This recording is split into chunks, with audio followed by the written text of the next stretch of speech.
Welcome, welcome. This week's video on motivation. So to start with, first of all, let's define what motivation is, because this week's a little bit different. We're not necessarily focusing on a specific theory, but this is a concept that then we have different theories attached to it to explain motivation. So when we talk about motivation, first of all, it's this internal state that can affect your energy level, direction, and persistence of behavior toward a goal. In general, you can kind of interchange motivation with, saying the desire to do things. And there are two questions that really guide motivation. The first one is, can I do it? Which reflects the concept of self-efficacy. Can I actually run up these stairs? Can I actually solve this math problem? Can I actually get a plant to grow, right? That would be an example of can I do it, self-efficacy. But then there's also the do I want to do it, right? So yes, in fact, I can walk up these stairs physically, but I don't feel like it, okay? And so it's the two of those that really can determine someone's interest.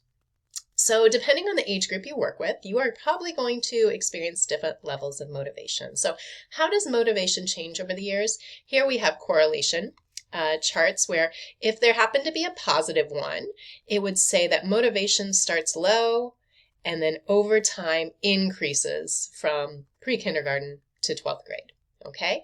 Or does it start high in those early years and decline? Or is there no relationship that's found statistically that is just kind of all over the place? Well, what research has found, in fact, let's go back, it is a negative correlation. Those of you working in the early years, will probably see higher levels of motivation for school, and then it gradually declines. You are always going to see some individual variation at any age, but in general, motivation for school goes kind of like this. And those of you in high school and middle school probably are nodding your heads right now. Those of you in the earlier years, you're probably like, yeah, there's lots of excitement for participation. So we have also intrinsic and extrinsic motivation. Intrinsic is the desire to pursue an activity for its own sake, not for external reasons. And so it's really just this mastery motivation. You want to do it because you care about it, and you have perceptions of control and competence to try to complete a task or to be motivated to do it. This aligns much more with Piaget's perspective, the idea to allow for that intrinsic motivation for students to be able to ask questions and pursue interests and construct their own knowledge. Would love to have all students intrinsically motivated. Those of you in a school know that that is not always the case. And we often have to try to use extrinsic motivation. And that's where it is a student has a desire to pursue an activity for reasons that are external to them. So really thinking about conditioning, if they're getting a reward, avoiding a punishment, or earning a grade. And that aligns with behaviorism. So for those individuals who are trying to promote extrinsic motivation, the theoretical lens is behaviorism. One of the theories that's talked about in your book is expectancy theory, okay? And that's the idea that motivation equals expectations times valence times instrumentality, okay? Big words for pretty easy concepts. When we're talking about expectation, this is a learner's belief in themselves and their confidence in being able to achieve the results, much like self-efficacy. Valence is the value the learner attaches to a given reward, and instrumentality is the extent to which the learner believes the reward will actually be delivered. It's actually going to happen. So let's think about this from some different perspectives of what a student might be working on, because it is a combination of hope for success and fear of failure that's going to guide their motivation. Let's suggest that a child how much is their motivation for making a new friend? Okay, well, first of all, how much do they believe that they actually can make a friend? By also the value that they attach to the given reward. Like, oh, well, by making a friend, I will have someone at school who I can chat with, who I can have fun with, who I can play with, who I can gossip with, whatever it is, they place value on that. But then the instrumentality, the extent to which the learner believes the reward will be delivered. Like, I have faith that this person is going to show up every day for me, and is going to be on my side and is going to be someone who supports me. Okay, and that would be an example of how much they would be motivated to do it. How about solving a word problem in math? How much does a learner believe that they can actually solve the problem? How much value do they attach to the reward?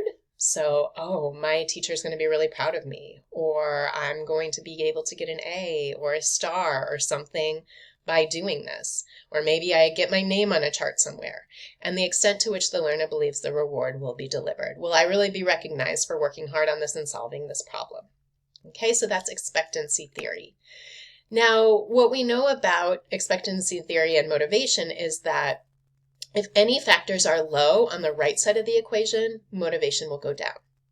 So expectation can be high, valence can be high, that, yeah, there's a lot of reward, but if the student doesn't believe that reward is actually going to happen or happen consistently, then the motivation is going to go down.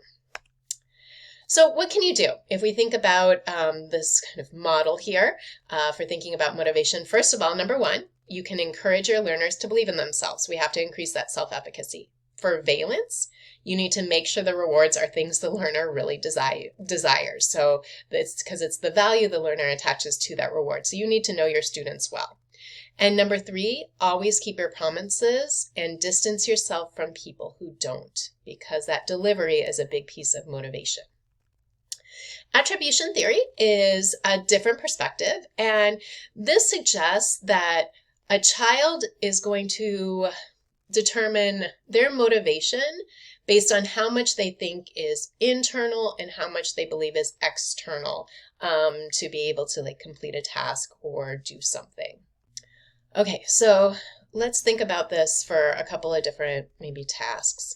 Kind of back to the idea of making a friend, okay? If someone actually makes a friend and they are using internal attribution, they are going to assume I made a friend because I am kind and fun. This is something internal to me, okay? It has to do with something within them, their personality, or something that is within. If they have an external attribution perspective, I made a friend because my teacher assigned someone to work with me, okay? It was kind of external to me. It wasn't something inside. It was because of my circumstances. Thinking about art, if there's an internal attribution, my art was showcased because I worked really hard, or I'm really artistic. If there's external attribution, a student might assume, my art was showcased because I used the model my teacher showed me. I copied what they did, and therefore it ended up being a great final product. Okay, and so motivation can really be affected by how much they believe is within their control, kind of their locus of control, that internal versus external, their circumstances.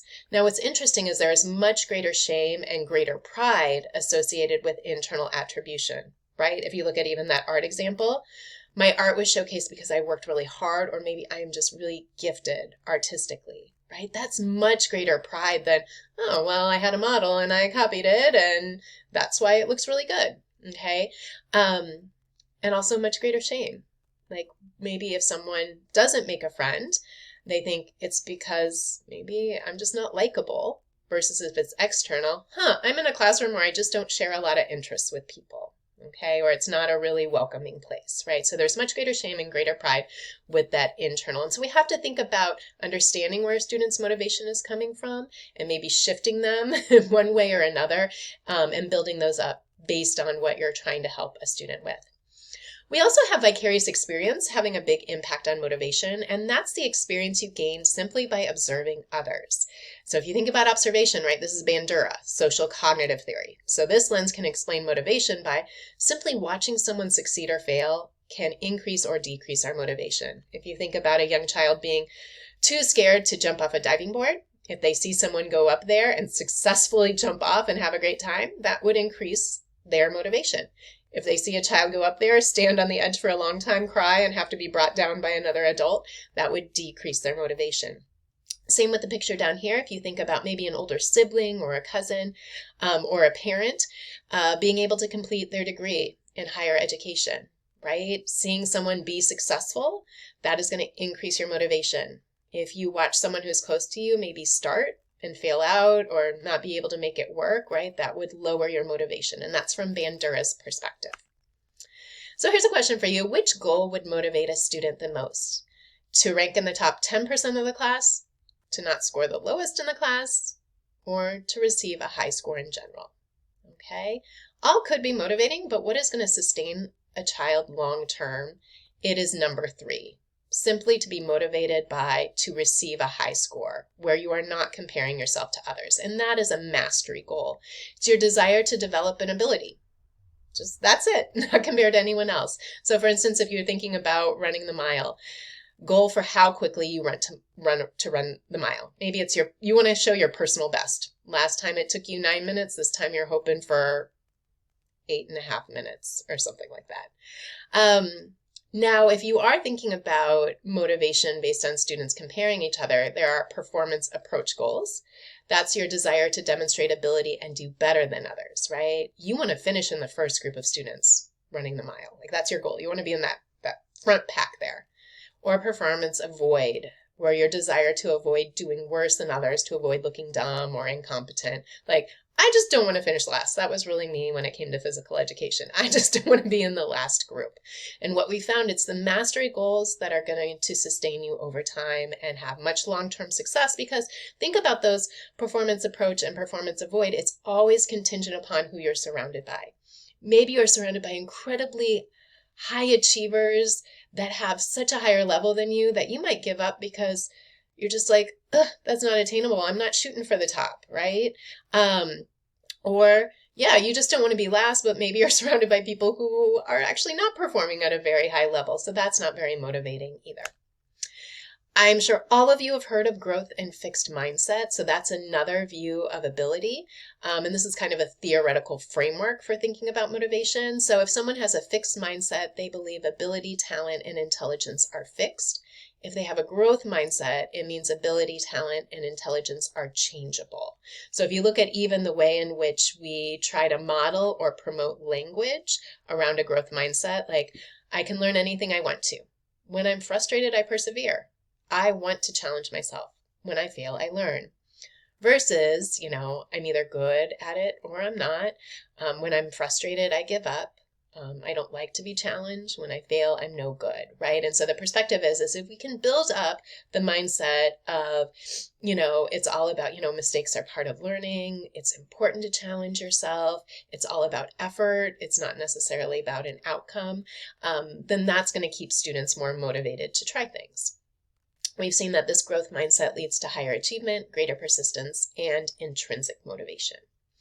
The last one, and you'll be watching a video about this too, is the flow channel. I love this one. It's the idea that we're trying to kind of measure and complement the degree of challenge with the skill and competence level. So if you think about kind of that flow channel, it means you are really appropriately matching the degree of challenge, how much you are asking of a student, with their competence and capability, okay?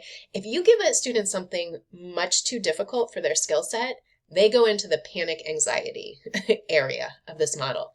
If you give a student something that is a much lower degree of challenge than what they are capable of, pretty soon they get bored. Yeah, it's easy for them, but they're going to get bored. And so it really is finding that sweet spot where you're matching skill and competence level and the degree of challenge. And that's all I have for you today.